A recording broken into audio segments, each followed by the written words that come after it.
Hello everyone, आज की इस वीडियो में हम भूगोल का लेसन 11 रीड करेंगे। लेसन 11 है आपदा एवं आपदा प्रबंधन। तो आइए शुरू करते हैं।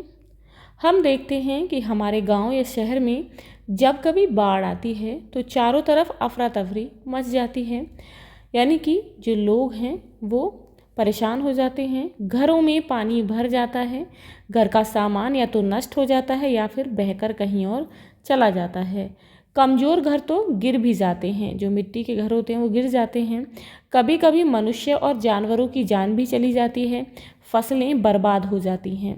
बाढ़ की विभीषिका से उबरने में मनुष्य को काफ़ी समय लग जाता है और इस प्रकार भूकंप आने पर भी मानव जीवन पर प्रतिकूल प्रभाव पड़ता है। भूकंप से जान माल का अधिक नुकसान होता है, यानी कि सामान भी खराब हो जाता है, फसलें बर्बाद हो जाती हैं और कुछ लोगों की मृत्यु भी हो जाती है, चोट लग जाती है। भूकंप, बाढ़ जैसी घटनाओं जिनसे मानव समाज, जानवरों और वनस्पतियों को बड़ी मात्रा में तथा तीव्र गति से हानि हो को आपदा कहते हैं, डिजास्टर कहते हैं। तो डिजास्टर शब्द की उत्पत्ति फ्रेंच शब्द डेस्ट्रे से हुई है, जो दो शब्दों डैश और एस्ट्रे से मिलकर बना है। डैश का अर्थ है अशुभ और एस्ट्रे का अर्थ है सितारा। इस प्रकार डिजास्टर का अर्थ होता है अशुभ तारा। आप ऐसी ही कुछ अन्य आपदाओं के नाम लिखिए। तो आप जो है अन्य आपदाओं के बारे में यहाँ पर पता करके उनके नाम लिखेंगे। आपदाओं को हम हमेशा मनुष्य के संदर्भ में देखते हैं। आपदाओं की गहनता, तीव्रता और परिणाम का आकलन उनके द्वारा की गई जन धन की हानि के आधार पर किया जाता है। आपदा के प्रकार, आपदा जो है कौन कौन से प्रकार की होती हैं, जैसे कि उत्पत्ति के कारकों के आधार पर आपदाएं मुख्य रूप से दो प्रकार की होती हैं। पहली प्राकृतिक आपदा, जैसे कि भूकंप। मानव जनित आपदा, मनुष्यों के द्वारा। प्राकृतिक आपदा, जैसे कि प्राकृतिक आपदाएं होती हैं, भूकंप हो गया, ज्वालामुखी विस्फोट या फिर बिजली गिरना, बादल फटना, बाढ़, सूखा, ये सभी क्या हैं, ये प्राकृतिक आपदाएं हैं। तो प्राकृतिक घटनाओं के परिणाम स्वरूप होने वाली आपदाएं प्राकृतिक आपदाएं होती हैं, जैसे कि भूकंप, भूस्खलन, ज्वालामुखी विस्फोट, सुनामी, चक्रवात, आकाशीय बिजली गिरना, बादल फटना, बाढ़, सूखा आदि प्राकृतिक आपदाएं हैं।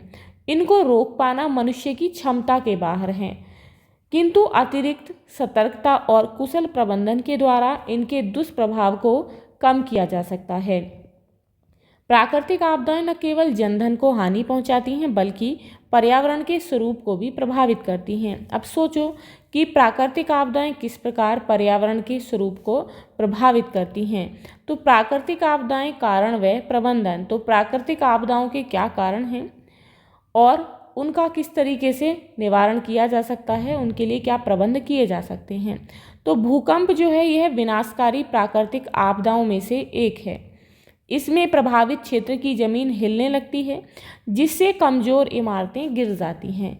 इससे शहर के शहर और गांव के गांव मलबे के ढेर में बदल जाते हैं। देख सकते हैं चित्र में, भूकंप आपदा का ही ये चित्र है। यहाँ पर मकान जो है वो मलबे के ढेर में बदल गया है। यहाँ पर सभी जो घर हैं, मकान हैं, वो गिर गए हैं। इनमें दबकर मनुष्यों एवं पशुओं की मृत्यु हो जाती है। घनी आबादी वाले क्षेत्र में भूकंप आने से बड़ी मात्रा में जान व माल का नुकसान होता है। रेलवे, पुल, सड़क आदि को भी नुकसान पहुंचता है। 2001 में गुजरात राज्य के भुज में आए भूकंप से अत्यधिक जान माल की क्षति हुई थी। अब भूकंप आने के क्या कारण हैं?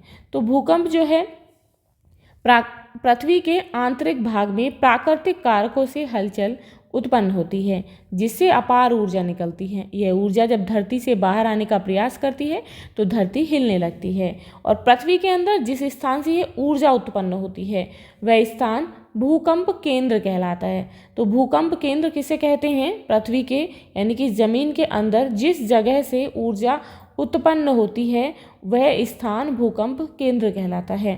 भूकंप केंद्र के ठीक ऊपर धरातल पर भूकंप अधिकेंद्र होता है, यानी कि भूकंप जो केंद्र है जहाँ भूकंप उत्पन्न होता है वहाँ से ठीक ऊपर जो धरातल है वहाँ पर भूकंप का अधिकेंद्र होता है, जिसके आसपास के क्षेत्रों में अधिक हानि होती है।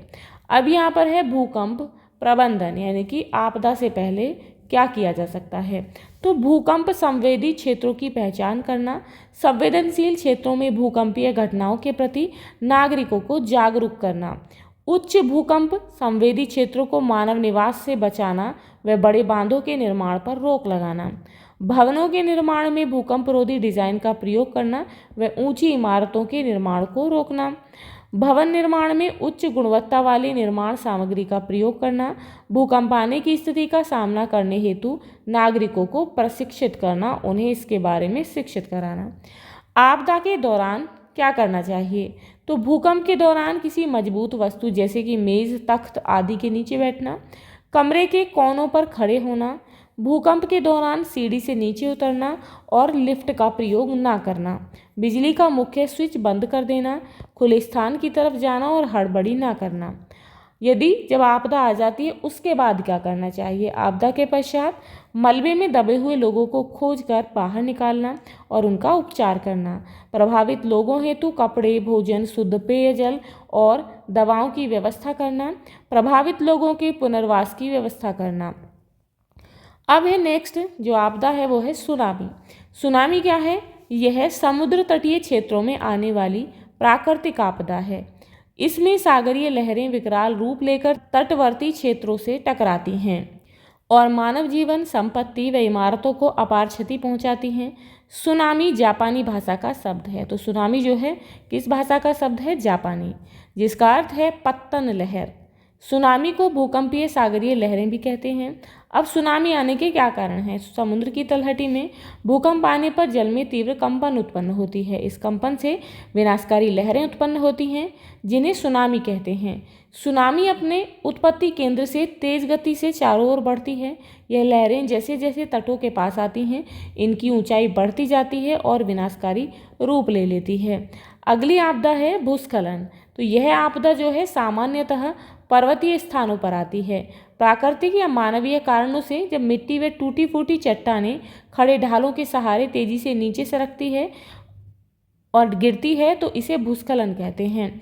इससे पर्वत की तलहटी में बसी मानव बस्तियों में जनधन की अपार हानि होती है और पूरे के पूरे गांव मलबे में दब जाते हैं। भूस्खलन में पहाड़ी रास्ते अवरुद्ध हो जाते हैं यानी कि रुक जाते हैं।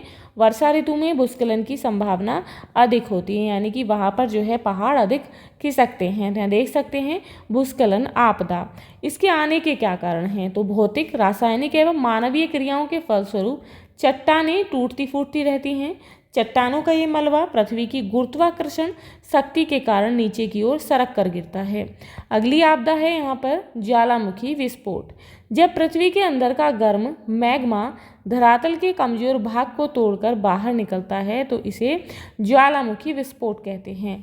इस क्रिया में मैग्मा के साथ जलवाष्प, गैसें, धुआं आदि भी निकलता है। इस आपदा में निकलने वाला मैग्मा बड़ी दूर तक चारों ओर पृथ्वी की सतह पर लावा के रूप में फैल जाता है और अपने संपर्क में आने वाले सभी जीव जंतुओं एवं मानव बस्तियों को नष्ट कर देता है। तो यहाँ देख सकते हैं ये यहाँ पर जो चित्र है ये किसका दिया गया है? ज्वालामुखी विस्फोट का, कि किस तरीके से ज्वालामुखी विस्फोट होता है। ज्वालामुखी विस्फोट का क्या कारण है? तो भूगर्भिक हलचलों के कारण यानी कि पृथ्वी के अंदर, भूभाग के अंदर जो है जो हलचल होती रहती हैं तो जब मैग्मा जलवाष्प और शक्तिशाली गैसों के साथ ऊपर की ओर उठता है तो धरातल के कमजोर भाग को तोड़कर बाहर निकलता है तो उसे ही ज्वालामुखी विस्फोट कहते हैं। अगली आपदा है चक्रवात। कम वायुमंडलीय दाब के चारों ओर घुमावदार हवाओं की तेज आंधी को चक्रवात कहते हैं। यह आपदा स्थलीय एवं समुद्री दोनों स्थानों पर आती हैं।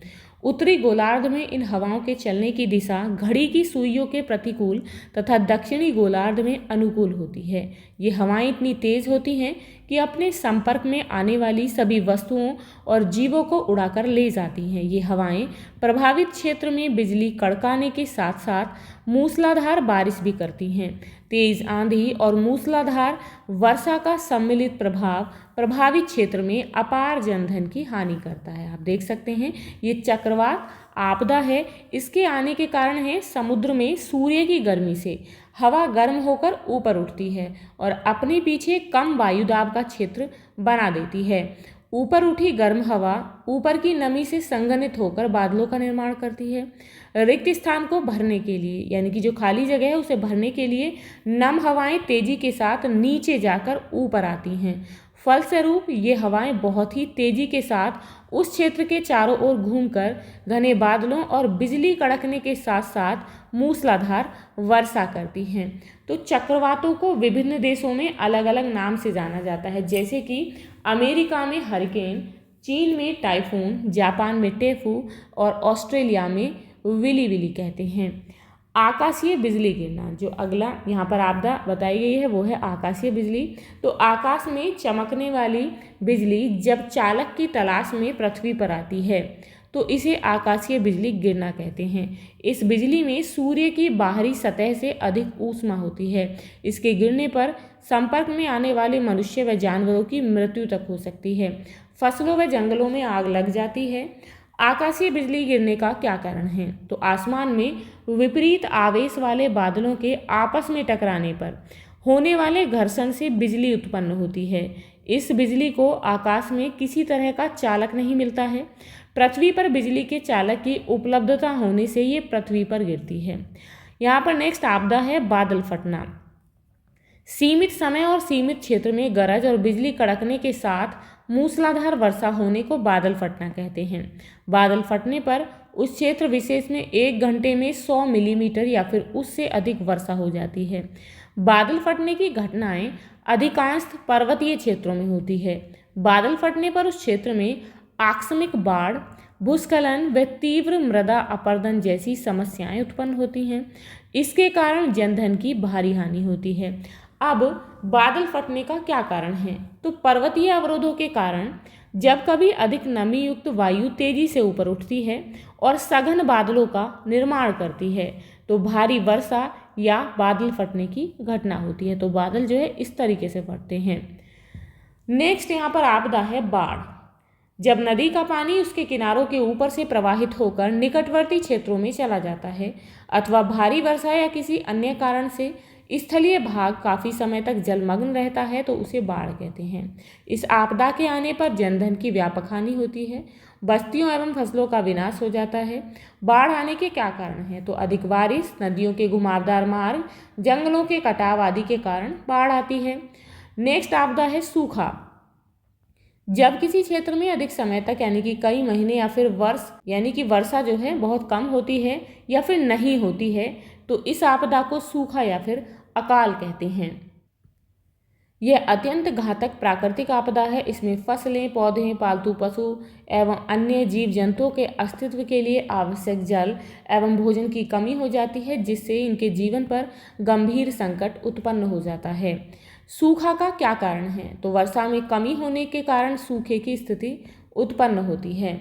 अब यहाँ पर नेक्स्ट है, यहाँ देख सकते हैं सूखा होने पर ज़मीन जो है कैसे सूख जाती है, बंजर हो जाती है, कुएं सूख जाते हैं, पानी की कमी हो जाती है। मानव जनित आपदा, तो मनुष्य के क्रियाकलापों के परिणाम स्वरूप होने वाली आपदाएं मानव जनित आपदाएं होती हैं, यानी कि मनुष्य जो भी करता है उसके परिणाम स्वरूप होने वाली आपदाएं। इनके घटित होने के लिए वास्तव में मानव ही जिम्मेदार है। जलाशय जनित भूकंप, मानव जनित भूस्खलन, त्वरित मृदा अपरदन, जहरीली गैसों का रिसाव, सागरों में पेट्रोलियम पदार्थों का रिसाव, नाभिकीय विकिरण, नाभिकीय विस्फोट, मानव जनसंख्या विस्फोट, महामारी आदि मानव जनित आपदाएं हैं। इनका प्रबंधन और नियंत्रण संभव है। भारत में आपदा प्रबंधन, तो अपना देश भारत लंबे समय से प्राकृतिक प्रकोपों एवं आपदाओं का शिकार होता रहा है।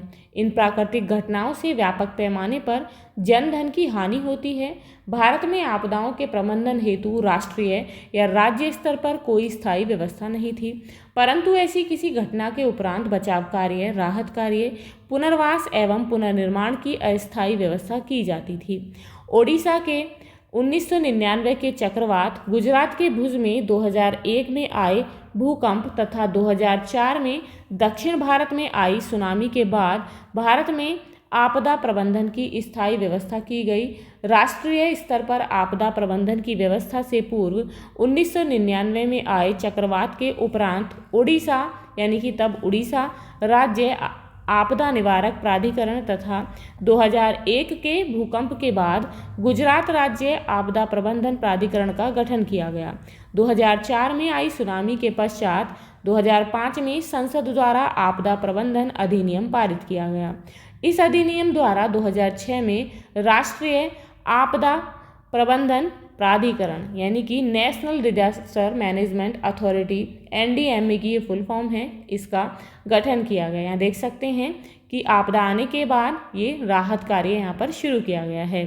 इस अधिनियम के द्वारा आपदा के पूर्व एवं उसके पश्चात की अवस्थाओं के अंतर्गत आपदा पूर्व तैयारी, निवारण, बचाव एवं राहत कार्य, पुनर्निर्माण, पुनर्वास तथा रिकवरी कार्य की व्यवस्था की गई। इसके लिए राष्ट्रीय, प्रांतीय, जिला तथा विकास खंड स्तर पर संस्थाओं का गठन किया गया है। भारत में आपदा प्रबंधन की संस्थागत संरचना, तो यहाँ पर आप देख सकते हैं केंद्र स्तर पर, राज्य स्तर पर, जिला स्तर पर और पंचायत। तो केंद्र स्तर पर राष्ट्रीय आपदा प्रबंधन प्राधिकरण, इसके अध्यक्ष प्रधानमंत्री। राज्य स्तर पर राज्य आपदा प्रबंधन प्राधिकरण, जिसके अध्यक्ष होते हैं अध्यक्ष मुख्यमंत्री। जिला स्तर पर जिला आपदा प्रबंधन प्राधिकरण का निर्माण किया गया है, जिसके हैं जिलाधिकारी एवं जिला पंचायत अध्यक्ष। पंचायत नगरपालिका। आपदा प्रबंधन के तत्व। आपदा प्रबंधन प्राधिकरण के अंतर्गत आपदा प्रबंधन के 6 तत्वों को सम्मिलित किया गया है। तो इसमें 6 तत्व कौन से हैं? पहला है आपदा निरोध, दूसरा है आपदा निवारण, तीसरा है आपदा तैयारी और उसके बाद है प्रतिक्रिया। आपदा के बाद ये जो है आपदा से पहले के हैं और ये तीनों जो हैं आपदा के बाद। प्रतिक्रिया, पुनर्वास और पुनर्निर्माण और रिकवरी। तो उपयुक्त 6 तत्वों में से प्रथम 3 आपदा के पूर्व एवं अंतिम 3 आपदा के उपरांत की अवस्था के हैं। उपरांत यानी कि बाद की अवस्था के हैं। तो ये था आपका लेसन 11। आई होप आपको समझ आ गया होगा। यहाँ पर जो है इस लेसन के प्रश्न दिए गए हैं जिन्हें हम नेक्स्ट वीडियो में सॉल्व करेंगे। तो मिलते हैं नेक्स्ट वीडियो में इस लेसन के क्वेश्चन आंसर्स के साथ। If you like this video, please like and share, and if you are new on this channel, please subscribe the channel. Thank you.